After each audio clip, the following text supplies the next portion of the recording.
Viewers எல்லாரும் எப்படி இருக்கீங்க? நான் உங்கள் டாக்டர் லட்சுமணன். இன்னும் வீடியோ நம்ம இதை பற்றி பார்க்க போறோம்னா சுவாச பிரச்சனையை ஏற்படுத்தும் 3 வகையான உணவுகள். அதை பற்றி இன்னும் வீடியோவில் பார்க்க போறோம். சுவாச பிரச்சனை என்பது இன்னைக்கு பல பேருக்கு இருக்கக்கூடிய ஒரு காமன் பிரச்சனை இல்லையா? சுவாச பிரச்சனைக்கு காரணங்கள் பல இருக்கலாம், ஆனால் பிரச்சனை ஒன்று தான்.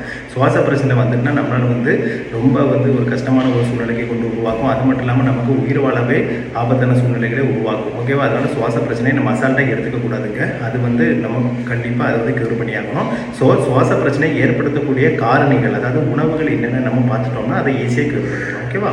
ஸோ என்னென்ன உணவுகள் சாப்பிட்டால் சுவாச பிரச்சனை வந்துகிட்டே இருக்கும், அது இன்னைக்குள்ள வீடியோவில் பார்க்கலாம். ஃபஸ்ட்டு என்னென்னு பார்த்தீங்கன்னா, இந்த பதப்படுத்தப்பட்ட சால்ட்டி உணவுகள். அதாவது பதப்படுத்தப்பட்ட சால்ட்டி உணவுகள்னால் உங்களுக்கே தெரியும், சூப்பர் மார்க்கெட்லாம் கிடைக்கும் இல்லையா? அது பதப்படுத்தப்பட்ட உணவுகள்.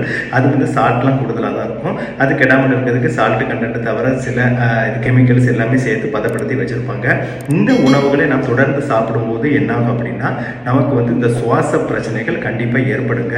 இது எப்படி ஏற்படுது அப்படின்னு பார்த்தீங்கன்னா, இந்த மாதிரி உணவுகள் உள்ளே போகும்போது அது லங்ஸை சுற்றி ஒரு ஃப்ளூயிடு ரிட்டன்ஷன் அதை ஏற்படுத்தும். அதாவது ஃப்ளூயிட்னா தண்ணீர் மாதிரி, நீர் கோர்த்தல்னு சொல்லுவாங்க இல்லை தமிழில், அதுதாங்க வேற ஒன்றும் இல்லை. இந்த நீர் கோர்த்தல், அதாவது இந்த ஃப்ளூயிடு லங்ஸை சுற்றி ஃபார்ம் ஆகும். அப்படி சுற்றி ஃபார்ம் ஆகும்போது என்னென்னா, நமக்கு லங்ஸினுடைய மசில்ஸால் சரியாக வேலை செய்ய முடியாது. வேலை செய்ய முடியாதனால அந்த ஃப்ளூயிடு ரிட்டன்ஷன் கூடி மசிலோட ஃபங்க்ஷனை ஸ்டாப் பண்ணி சுவாச கோளாறை ஏற்படுது. ஏன்னா மசில் லங்ஸோட மசில்ஸ் ஆக்டிவாக இருந்தால் தான் லங்ஸால் நல்லா வேலை செய்ய முடியும், சுவாசமும் நல்லா சீராக இருக்கும். அந்த லங்ஸ் மசில்ஸ் பாதிக்கப்படும் போது, ஏன்னா இந்த ஃப்ளூயிடு சுற்றி இருக்கனால மசிலோட அந்த ஃபங்க்ஷன் பாதிக்கப்படும். அதனால லங்ஸோட ஃபங்க்ஷன் பாதிக்கப்பட்டு சுவாச கோளாறு ஏற்படும். செகண்ட் இடத்துல என்னன்னு பார்த்தீங்கன்னா, சுகரி ஐட்டம்ஸ். அதாவது சுகரி ஐட்டம்ஸ்னா இந்த சூப்பர் மார்க்கெட்டில் ட்ரிங்க்ஸ் வச்சுருப்பாங்க, sugary drinks plus sugary foods. அதாவது சுகரி ட்ரிங்க்ஸ்னால் உங்களுக்கே தெரியும், இந்த கெமிக்கல் மாதிரி சேர்த்து இந்த பாட்டில் எல்லாம் வச்சுருப்பாங்க. கேஸ் ஐட்டம் கூட இருக்கலாம்.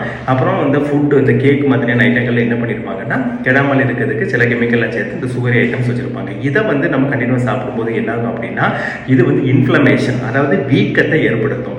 இது ஒரு லங்ஸை சுற்றி வீக்கத்தை ஏற்படுத்தி என்னாகும் அப்படின்னா, அந்த லங்ஸ் ஃபங்க்ஷன் ஆக விடாமல் ஸ்டாப் பண்ணும். ஏன்னா ஒரு லங்ஸ் நார்மலாக இருந்தால் தான் அது நல்லா மூவ் ஆகும். ஆனால் அதை சுற்றி ஒரு வீக்கம் ஏற்படும் போது அது கண்டிப்பாக மூவ் ஆகாது, இம்மோபிளைஸ் ஆகிடும். இம்மோபிளைஸ் ஆகும்போது கண்டிப்பாக ப்ரீத்திங் டிஃபிகல்ட்டி வரும். ஓகேவா? இதில் ஒன்று என்னென்னா, நமக்கு லங்ஸுங்கிறது வேற ஒன்றும் இல்லைங்க, அது மசில்ஸால் ஆனது தான். நம்ம பாடியில் கை கால்கள் எப்படி மசில்ஸால் ஆனதோ அதே லங்ஸ் மசில்ஸால் ஆனது தான். இந்த மசில்கள் பாதிக்கப்படும் போது லங்ஸால் வேலை செய்ய முடியாது.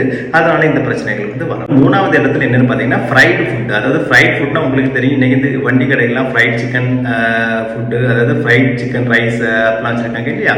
அந்த மாதிரி ஃப்ரைட் ஐட்டம்ஸ் நீங்கள் சாப்பிடும்போது என்ன ஆகும் அப்படின்னா, இது ப்ளோட்டிங்னா ஒரு வகையான வீக்கங்க, அது பாடி ஃபுல்லாக ஏற்படுத்திடும். முக்கியமாக லங்ஸ் பகுதியில் ஏற்படுத்தும். நான் ஏற்கனவே சொன்னபோது லங்ஸ் ஒரு நார்மலாக இருந்தால் தான் ஃபங்க்ஷன் பண்ண முடியும். அப்போ வீக்கங்கள் ஃபுல்லாக பாடி ஃபுல்லாக உள்ள வீக்கம் போகும்போது லங்ஸ் பாதிக்கப்படும். அது மட்டும் இல்லாமல் இந்த ப்ளோட்டிங் ஏற்படும் போது என்ன ஆகும்னா, இப்போ ஏற்கனவே நமக்கு தெரியுது லங்ஸ் கெப்பாசிட்டி வேணும். அதுக்கு லெஸ்ல இன்ஸ்பிரேஷன் மசில்னு சொல்லுவோம். நமக்கு சுவாசம் இருக்குல்ல, மூச்சை உள் இழுக்கிறதுக்கு எந்த மசில், டயஃப்ரம்னு ஒரு மசில் இருக்குங்க. அந்த டயஃப்ரம் மசில் வயிற்று பகுதியில் தான் இருக்குது. ஓகேவா? அப்போ இந்த ப்ளோட்டிங் சொல்லக்கூடிய வீக்கம் அந்த வயிற்று பகுதிகளில் ஏற்படும் போது அந்த டயஃப்ரம் சொல்லக்கூடிய அந்த ஒரு வகையான மசில், லங் மசில்னால வேலை செய்ய முடியாது.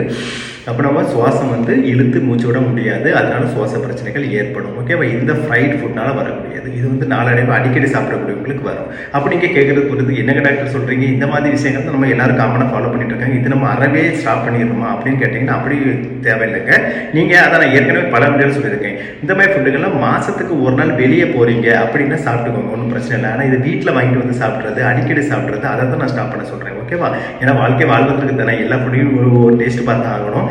ஸோ நீங்கள் ஸ்டாப் பண்ண சொன்னாலும் ஸ்டாப் பண்ண போகிறதில்ல. ஸோ அதுக்கு ஒரு மாற்று வழியாக ஒரு மாதத்துக்கு ஒரு நாள் சாப்பிட்டுக்கோங்க. வெளியே எங்கே போகும்போது இந்த மாதிரி ஃபுட்டுகளை சாப்பிட்டுக்கோங்க. இது மற்ற நாட்களில் வீட்டில் வாங்கிட்டு சாப்பிடாதீங்க. ஏன்னா ஒன்ஸ் நீங்கள் வீட்டில் சாப்பிட்டு பழகிட்டீங்கன்னா அடிக்கடி வீட்டுக்கு வாங்கிட்டு சாப்பிட தோணும். ஓகேவா? ஆனால் வெளியே எப்போ தான் போகிறோம் அப்போ நீங்கள் சாப்பிட்டுக்கோங்க. ஒரு மாதத்துக்கு ஒரு தடவை சாப்பிட்டுக்கலாம். ஸோ நான் சொன்ன இந்த 3 வகையான ஃபுட்டுகள் என்ன பண்ணால் லங்ஸை பால் படுத்தி அதனுடைய ஃபங்க்ஷனை ஃபங்க்ஷனை செய்ய விடாமல் சுவாச பிரச்சனையை ஏற்படுத்திக்கிட்டே இருக்கும். உங்களுக்கே தெரியும், சுவாச பிரச்சனை வந்துட்டால் ரொம்ப கஷ்டம். ஒரு ஸ்டேஜில் ஹாஸ்பிட்டல் போக வேண்டியிருக்கும். ஹாஸ்பிட்டலில் ஆக்சிஜன் மாஸ்க் வைப்பாங்க.